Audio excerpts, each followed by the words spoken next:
Hey guys, how's it going? Welcome back. Hope you guys had a good weekend. I did. My oldest son, in case you guys didn't watch previous videos, he had his birthday this weekend. He turned 4. So a lot of family around. It was nice to just kind of kick back, remember what's important, and just kind of reflect on how much, God, he's grown and how much my life has changed in just 4 years. I can't even imagine my life before him, to be quite honest. And some of you guys that are parents will understand that. Some of you that will be parents will eventually understand that. But it was also made very good because on Friday, we got quite a bit of information about Endgame, the DLC coming up very shortly. I don't think we have an actual date of it yet, but it's March, so you know how they roll. It's going to be PS3 a week early, then PC, what's it called? Premium users. Gosh, total brain blank right there. So it's going to be a March-long event. Hopefully it's early March because this game kind of needs it. As great as Aftermath was, I think some new blood here. But at the same time, I think they probably want to hold it as long as they can because this is the last one. So you better bring the goods, DICE, because this one's got to last a long time. But I'll tell you what, I'll be honest with you guys. As you guys know me at this point, I'm a skeptical guy. I'm kind of a pessimistic guy in the beginning. You have to encourage me. You have to convince me.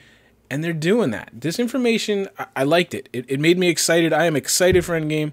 Officially, what is it, February 18th, I'm excited for Endgame. I'm a little behind you guys. As you all know, I'm not impressed with the motorcycles. I'm not impressed with Capture the Flag. What I care about, for me, what is the bread and butter of these games are the maps themselves and how they play in all the game modes. And my biggest concern is that they're so focused on Capture the Flag, they're so focused on the motorcycles, that they're going to design them focused on just those, and they're going to lack in games like Rush, Conquest, TDM, anything else is just going to be lackluster. I hope not. We all agreed that if DICE could deliver another quality package like they did with Aftermath, that would be a hell of a way to sign out on Battlefield 3, and it would really ramp up excitement and expectations looking to Battlefield 4. And that's what we all want. That's what we want as players. That's what they want as devs. So fingers crossed they're going to do that. So today I want to just talk about some of the information we got. Some other guys have covered it. I know Shusty Bang did. I'll go to put a link in the annotation. Check him out. In the Works, I believe, did. Another good guy to check. These are sources for me that I trust and I watch, and I when they say something, I listen and I let it soak in, and I trust that if it's not quoted directly out of an article, that it's on good information. You guys can kind of trust them. So I'll give you some links to their videos. Check them out as well. So basically what we got a couple screenshots, and this is over on the Battlelog blog, or I'll link that as well for you guys in the description. And here basically some general information they said. Basically the sizes of these 4 maps are going to be comparable to Operation Firestorm and Caspian Border. So you're going to get the bigger maps of vanilla, but not armored kill size map. This is good. I think we can all live with Op Firestorm and Caspian Border because the flag layout resembles that in our previous expansion pack Armored Kill. Meaning that we've placed the capture points to bases, capture points and bases to make full use of the entire map. And that was the biggest gripe about Firestorm and Caspian Border. Not as much Caspian Border, but definitely Firestorm. Big, huge, gigantic map. But the capture points, the bases were so clustered together. Now I understand for infantry that was good, and it still stunk for infantry. You still had a lot of running to do. But it just didn't seem to work. You had this huge map, obviously, that vehicles could do, specifically air. But that was just empty and never used. So finding a balance there is important, and that would be really good. Looking at just some of these screenshots quick, I know these are just, touched up. These are made to be beautiful. Man, they are. Man, does the map team over at DICE and the engine, Frostbite 2 developers, man, hats off to you guys. This is one of the most beautiful games out there, bar none, that maybe ever. It has that detail to me. Like, there's prettier games maybe, but to me, this game just shows that grit, and it shows that detail that I love. And God, I mean, any game I see that advertises a Frostbite 2 engine, I look at, even if it's a game I typically wouldn't buy. But these screenshots look great. I don't see any color filter overlay. That could change. Aftermath, we got the orangish one, the much hated blue haze of the vanilla. Let's hope they just get away with that. I understand artist perception and how they stop. This is a shooter. This is a gritty war. I don't want to say simulator, but that is clearly where they're trying to make it look as real as possible with this engine, and they're doing a great job. Get rid of the overlays, please. Give it a rest. And one little tidbit that I get very excited about that is lost. I don't think anybody else has talked about this because I'm a nutbag. All these maps support Squad Rush. I love Squad Rush. Squad Rush is great. If you guys don't play Squad Rush, give it a whirl. I understand you need a group, you need a clan, whatever you want to call it, to play. But if you can do that and you can play another team that's coordinated, it's the best game mode out there. More maps for that, the better. So without further ado, let's move on to each map, and I'm going to talk about them, what I see, and what the blog mentioned about them. Okay, so the first map we're going to take a look at is Operation Riverside, and this is their fall map. So for those who don't know, these 4 maps in the endgame DLC are going to be kind of set in different seasons. This is the fall map. You see the changing of the leaves. It's a little wonky because their spring map is actually an arid climate, deserty, so it doesn't really showcase that. But, you know, they kind of have it. They're mixing it up a little bit. I like that. First thing that jumps out at me, the mountains in the background, beautiful. Again, these guys do fantastic work. It's artwork. I mean, honestly, I wish they would sell some really nice prints. I would think about it. My wife might kill me. One of these, actually, the one with the tank you just saw, it might end up being my desktop background. I just think they're awesome. The focal point of this map is that small little river you can see in the middle there. For those who can't see it in the video, check out the link in the description to the blog. You can get bigger, nice full-size images. And, you know, it's like a streaming, babbling brook, creek kind of thing. I'm hoping it's, you know, shallow enough that you can wade across it pretty easily. That would be cool. It might slow you down as you cross it, but you shouldn't have to necessarily swim across it. That would be pretty cool. The layout of the bases here, this is all according to their blog. Layout of the bases caters to infantry, i.e. they're closer together. You can move on foot from base to base as an infantryman, whereas armored vehicles need to go more roundabout. I mean, you can look here, you see the rocks, you see the terrain, things like that. Think Aftermath. You know how Aftermath, you can't just, it's not like a city street where you can just ride around. Let's say, think Karkan, where you can just left, right, straight, forward. Any road is relatively clear. No, Aftermath is rubble, there's piles, there's obstructions.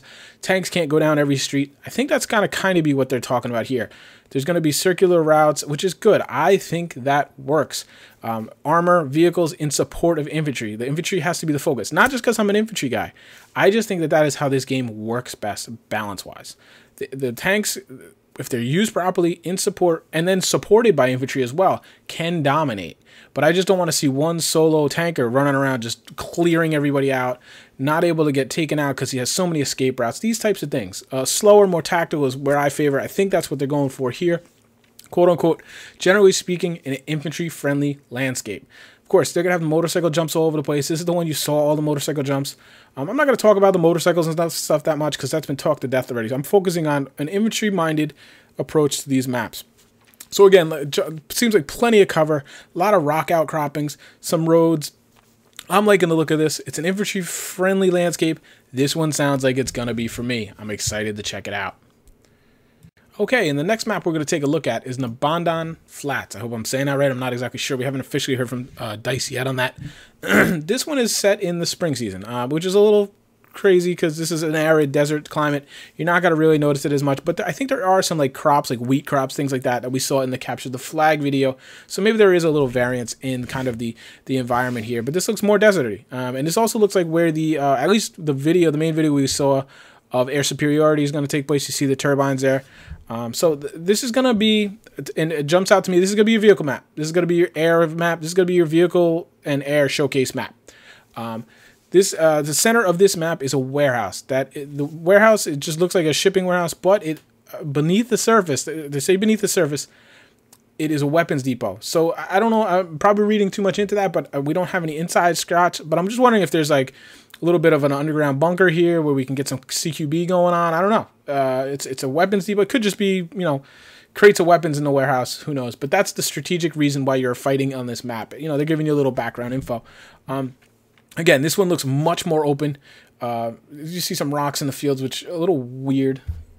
Usually you see the rolls of hay, that kind of thing. This is, like I said, this screams vehicles to me. There's a lack of cover, requires fast vehicle movement. Openness of desert allows full freedom of vehicles. Like I said, this will be the showcase map for air and ground vehicles. Doesn't seem like it'll be my flavor, but I am a little encouraged by like this warehouse here because, you know, you can fly at a 90 miles an hour and whatever, but when you get down there, you got to get boots on the ground, get in, fight your way in, capture the points. We'll see. It's all about how they lay out the maps and how they're designed. Hopefully there's a nice balance there for everybody, and we'll see when it is released. The next map we're going to take a look at is the Kiasar Railroad. Again, not sure on the pronunciation, but that's my best guess. This is probably the one I'm most excited about. This and probably the Riverside map are the two ones I think are going to suit me the best. Obviously, because they have infantry mixed in with the descriptions. Obviously, I'm going to be lighting up with a little bit of a smile. This one is a summer logging setting. Obviously, you can see logs all over the place. But this is set in the summer season. I hope that doesn't mean a lot of solar flare or lens flare, that kind of thing. But we'll see. The main feature of this is a strategic railway that stretches across the map. You could see it as well in the early screen capture I used for my intro there with the tank and the guys walking. In the background, you see a train. Now, I'm hoping with DICE's focus on the dynamic environment kind of things with the earthquakes and that kind of stuff, that we're going to get a moving train here. I think that would be really cool if, randomly through the match, a big freight train came through and make it loud so it kind of can hurt it can impair your hearing abilities. It's set for everybody. It doesn't have, but these types of things. So if you choose to, say, use the railroad tracks as a flank route, either on foot or on a small vehicle, well, you're going to be impaired because A, you got to watch out for the train coming by, and B, when it does, even if you're safe, your abilities to sense the enemy, hear the enemy are impaired. They seem to be wanting to go for this dynamic element with the, the earthquakes of epicenter and that. To me, this is a perfect fit. Let's hope they do that. Chances are it's probably just going to be a static train, but let's see. Hopefully they'll do it. I think things like that add a nice little flavor to the maps. They're not overly done, but they're there, and it just improves the effect and the feeling of these maps. You really feel like you're in the game. Basically, the main feature as far as from an infantry focus is there's many height changes, and that those height and elevation changes provide natural cover. To me, this reminds me a lot of Laguna Presa from Bad Company 2. If you remember, that's one with all the little islands, kind of, and they were very hilly islands, so you're constantly going up and down and jumping around. Like, you could be 10 feet from an enemy and not know it because he's just around a rock, he's just around a bend. That also had a lot of vegetation. This seems to have a lot of bushes and trees and shrubs, so it'd be interesting. Like I said, it reminds me of that. The blog specifically says there'll be plenty of opportunity to hide and stealthy flank routes. So obviously we worry about quote-unquote bush Wookiees, that kind of thing, camping, but I don't see too much of that, and we've learned to deal with that at this point in Battlefield 3, excuse me. Stealthy flank routes, again, it's going to be a big map. We see the big lake over there. I don't know if that's going to be within the range of play. Plenty of cover. So I see all these log piles everywhere. So even if you see a tank rolling down the street, you should have a pretty good opportunity to jump behind some cover, be relatively safe. Again, thinking as an infantryman here. I do see a big train bridge out there, just about the 12 o'clock position, upper portion of the map. Again, check the bigger resolutions if you want to check them out. I don't know if there's obviously some obstruction there. If it's a river maybe that cuts across, I can't quite tell. This one just kind of it catches my eye. It looks engaging to me. It looks warm. The vegetation, the trees, that's what I like. It's probably because this is about where I live. This is similar to me, so to speak. Yeah, this one to me, I'm excited about. I'm excited to check. I like terrain that undulates and moves around, that I can, run here, prone there, squat down there and change and use these little, situational awareness and map awareness to my advantage. I feel like it's one of my strengths. You give me a perfectly flat thing, I'm not going to do so good about it. I feel naked when I'm running across Operation Firestorm to one of the other bases. I feel like I could get sniped at any moment. Here, I always feel like maybe I'll have a rock to my 2 o'clock that I can get behind in an emergency, that type of stuff. I like those environments. They play best for me, and I'm going to be definitely jumping on this one quickly when this is released. And lastly, we're going to take a look at the map Savalan Pipeline. Now, this one, I think for anybody that played Bad Company 2, Port Valdez jumps right out at them with the long pipelines. It's also, to me, reminds me a little bit of White Pass with all the rockiness, and then it's like pockets of civilization almost. Like you have some openness, some trees, and obviously let's just, it's right there. It's a winter map. It's a snow map. It's their winter season. We see the oil pipelines, everything. There seems to be pockets of CQB elements, the containers, the tanks, and of course all the riggings of the mining equipment or the oil equipment. But then you have an openness with some trees and some rocks, and with the snow, very wide open, very, not much cover, I guess is what I'm trying to say. And then you would get to another, like you see over there on the right side, the shipping containers and the pipes, where you'd have, again, some very close quarter elements. So I like that when it's done like that. I enjoyed White Pass a lot. I think it might have been my most played kind of map in Bad Company 2. But yeah, this one screams Port Valdez to me. If you guys remember it, you're running down. You can literally run on the pipeline if you wanted to. And it was a great rush map. I had a lot of fun with it. And that's what this one really just looking at the image, obviously, who knows how it's going to actually play. I mean, there's definitely some similarities between the snow and the pipe systems. This, like I said, is the winter season, obviously. The oil pipeline traverses this frosty winter landscape. So obviously the pipelines are going to be the focal points. I don't know how much of a flank route they're going to use, a speedy route to just run. I think you probably have a very good chance of getting picked off. This one would be similar to Operation Riverside, where it's designed for a mix of vehicle and infantry gameplay. I like that. Again, this one seems like it could definitely be a contender for me. If it's like I keep saying Fireside, Riverside, the first map I talked about, where the infantry can run from base to base, whereas the vehicles might have to go a more circuitous route and be a little more methodical about how they approach things. I think that is the best way the game plays. I'm just kind of looking at the map large. I mean, I see a huge antenna over there in the left-hand side, maybe the 10 or 11 o'clock. I don't know how that's going to play out, what that is, but you can also see that the pipeline just continues on. It's a beautiful map. It's a beautiful image, a lot of detail. So if they have none of these vehicle balance, or the vehicles have to be a little more careful, and yet infantry can quickly run from place to place, I think that's the best. It'll play well. I'm excited to get on a winter map. I know we had Outboards Mountain, but that was kind of just when you got into the snow. That was one of my more favorite. I like the lower stages of that map, down by the pond and the lake there. When you got up into the mountains, it was just too bare. It was mountain and snow. Didn't really have any interesting points to me. This has the trees, the containers, that kind of stuff. I'm excited. This to me will be, in my opinion, the first real winter map that I think we've gotten our hands on. There are fewer and narrower roads on this map. So that makes these roads and these points, I would think because of the pipelines, are going to create some choke points. They're very important to control. They highlight very important to control and capture the flag, which I could absolutely see the way they're designed to capture the flag. The center of the map is central base. I think that's probably what we're seeing here. I have no idea. This base is essential to control the road and to control the road to and from your main bases. Clearly here, I think they're talking about capture the flag to and from main bases. So each side has a main base. The main roads from those bases, i.e. where you're going to get the flags, runs right by this central base. The team that control that central base is going to control that road and thus have an easier time getting back and forth with the flags. But, it's obviously a vantage point in any game mode, so it would be very important. They did make a comment about marksmen on this map. And marksman, I think, is just their kind of way of saying sniper, are going to have advantages here. So that leads me to believe there's going to be some high elevated spots, if not those, those big oil drum tanks in the background there, where you can get on top. I don't see any ladders on these tall things, but I'm sure they're probably there. If not, you do have the platforms you can get in, a la Operation Firestorm. I don't mind if they're in the rigging like that, because I don't think there's going to be as much advantage to it as there is in Operation Firestorm, say, because these little strategic bases and things seem to be a little more mixed around, but we'll see. That is definitely a concern. Anytime they mention about marksmen on a specific map, that causes me to pause. But this one, again, if I had to rank the ones I'm looking forward to the most, it would probably be the Kiasar Railroad, the summer logging map, Operation Fireside, which is the one with the river running through it with the warehouses and things.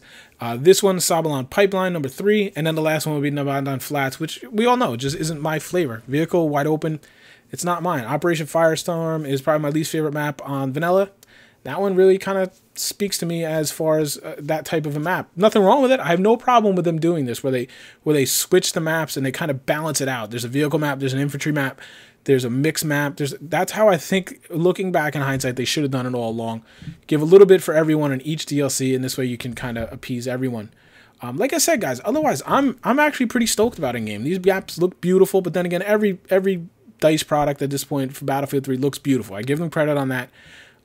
The environments look great. Let's just hope they play it out and they balance it properly. They've had a little extra time now with Endgame than they did with the other DLCs, so that's encouraging. I just hope, like I said, they're not so focused on the motorcycle and the capture the flag that they lose sight of what really makes this game great, and that's Rush and Conquest and even other game modes.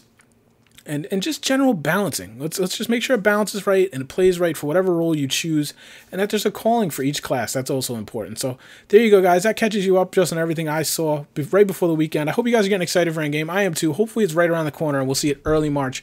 Let me know what you guys think in the comments. I'd love to read it. Once again, guys, thanks for watching. I will talk to you soon. Take care.